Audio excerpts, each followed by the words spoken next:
my question, I was thinking about this earlier, and you can change the subject matter if you want, Okay. but how do you connect? How do you connect as a medium? I don't have a process. You don't have a process. I don't. I never I found all the now I offer visualizations when I'm helping somebody because that helps some or but I it's kind of like just looking over here. That's if I don't do anything special. I a long time ago somebody drew a line on the floor and said walk over it and you're the medium and you're on platform, and when you walk back you sit down and you're yourself.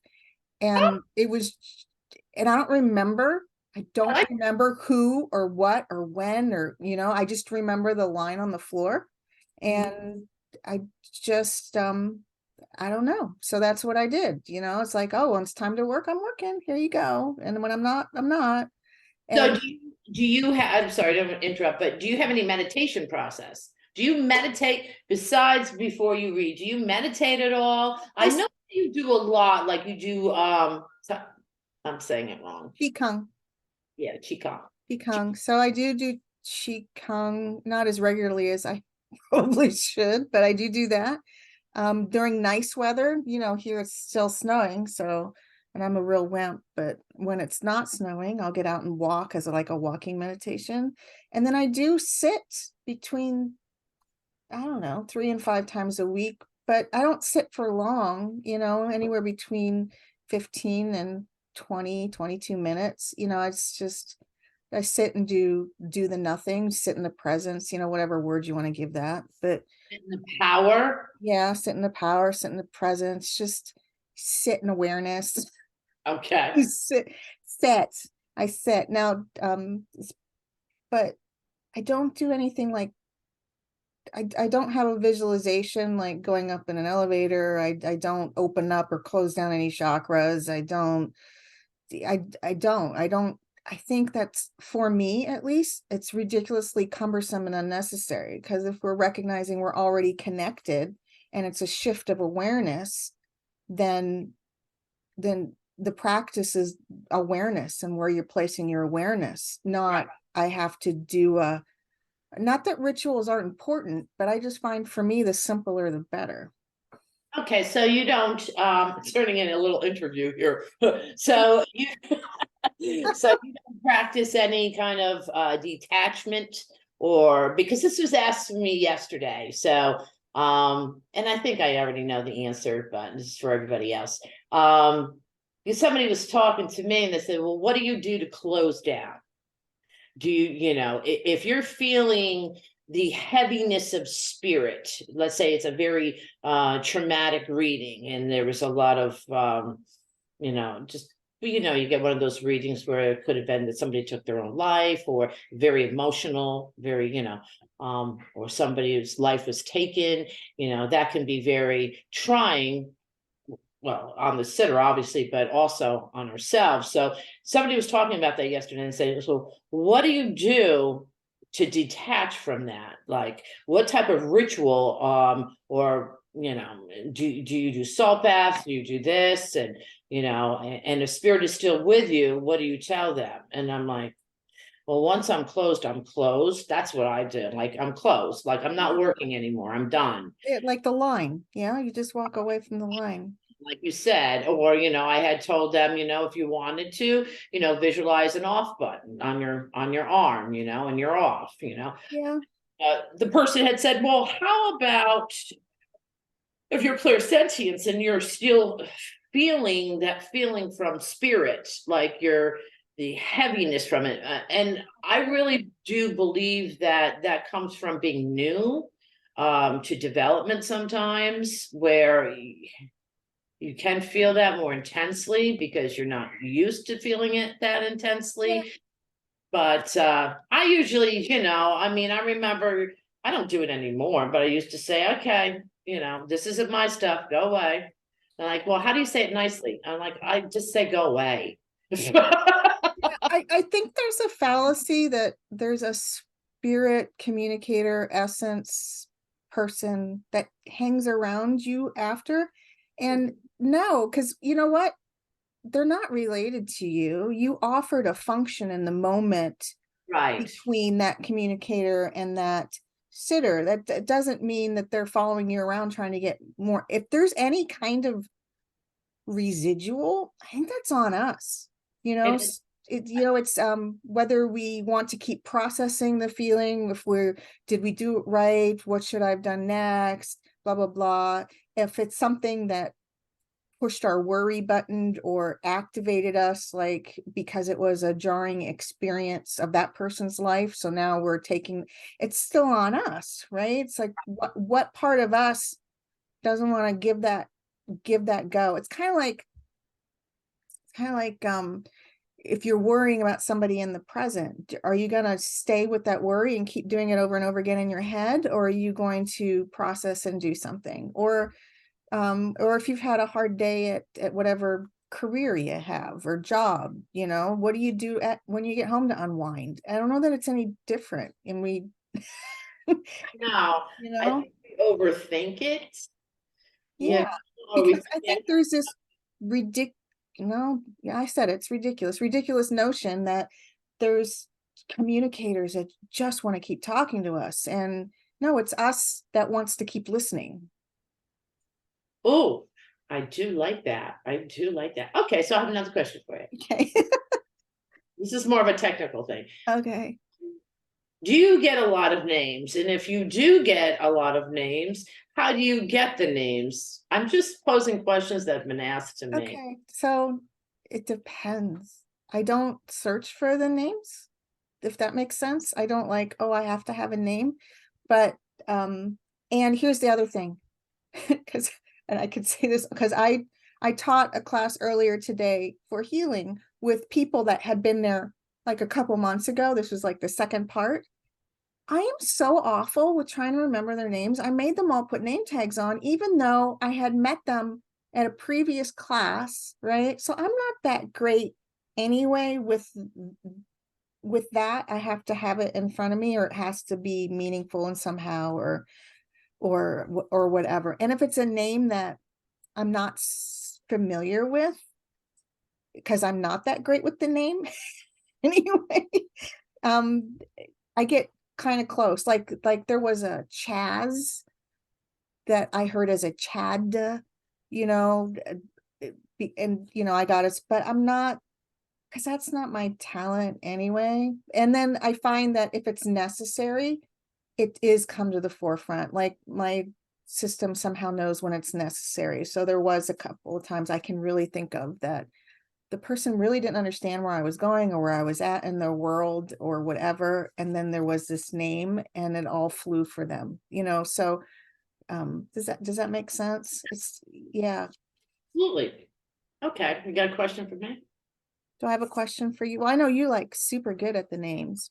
Yeah. Now, okay, so what, because people will ask me, how do you get the names? How do you get a lot of names? You get a lot of names. It's not that I get a lot of names. It's just that I truly believe that you need to take risks in your mediumship. And too many people play it safe. They just really, really, I mean, you're getting the names, and this is what I talked about last night. You are getting the names. And the only thing that is stopping you is your own fear of being wrong. Yep, that's true. Because, I almost didn't say that name because I knew I was butchering it, but I never heard the name Chaz before. So I was second guessing what I was hearing, Right. and Yeah. here it is. So, Yeah. And that's what I tell people. And when I do readings, I do tell people in the beginning, as I do my introduction, I say, I do get a lot of names. I don't expect you to know all the names, because a lot of times some people, they don't take the names, I mean, I can give out, let's say I give out 10 names, and they may take maybe 6 of those names, maybe 5, maybe half of them, who knows, but I like to give them out.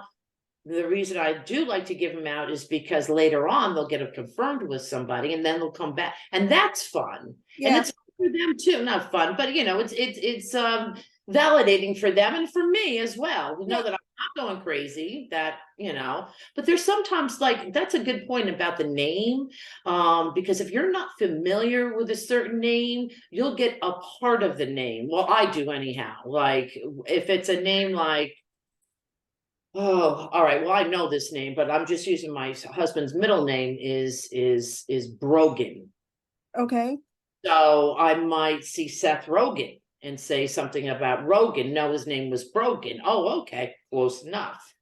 You know, especially if you're not familiar with a name. Yeah, and especially now that we're so international with doing some of these things, it's it's been really interesting. Because Oh yeah. I butchered some words not too long ago, and then find out my client is, English is their second language, so I was getting as close as my tongue could possibly get to some things that were happening. Yeah, so you can't be afraid to spit it out. Now, I remember being in a circle one time and they were connecting to me and they were connecting to a relative, a mother, father, somebody of me. And they keep on saying Brandy, Brandy, Brandy. The name isn't Brandy, it's Brandis. But I took it because I understand that they're never going to get the name Brandis. Like they would never get that name. Maybe that it's doubtful. So they're going to get a name that they would know, Mhm. The spirit's going to work with things that So Yeah, because we're translating it, right, for the best that we can. It's not like pick up a telephone. Wish it, yeah, I wish it was, but it's not a straight conversation. It's a no, it's not. No, recognition of, fluctuations of energies. right. You got another question for me or anything? Haven't we're on a roll, huh, with the question. Let it go a little bit. Does You this go a little bit?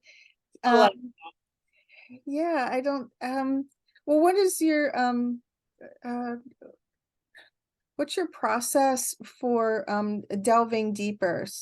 So getting past like surface type evidence slash information and getting to the real personality. what I like to do, there's a couple things that I do.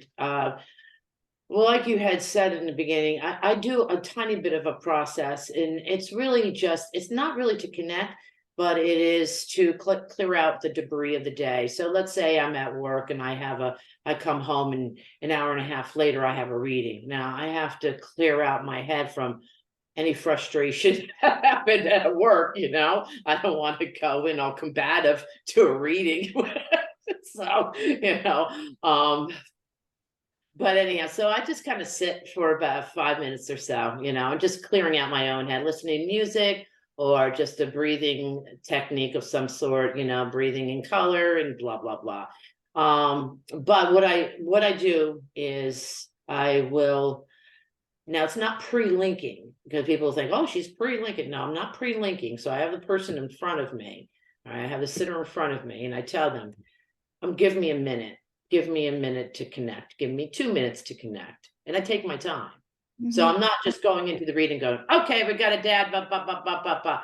It's not that easy when you're in a venue and you're doing 5, 6 readings in a row. It's not that easy. Right. It's that way. So those times I have to kind of take off and, you know, fly with it, but when I can, I will sit there and I will get to know the spirit communicator. When I say get to know the spirit communicator, I ask them to give me 3 identifying factors without telling me how they passed, without telling me the age, and without telling me the relationship.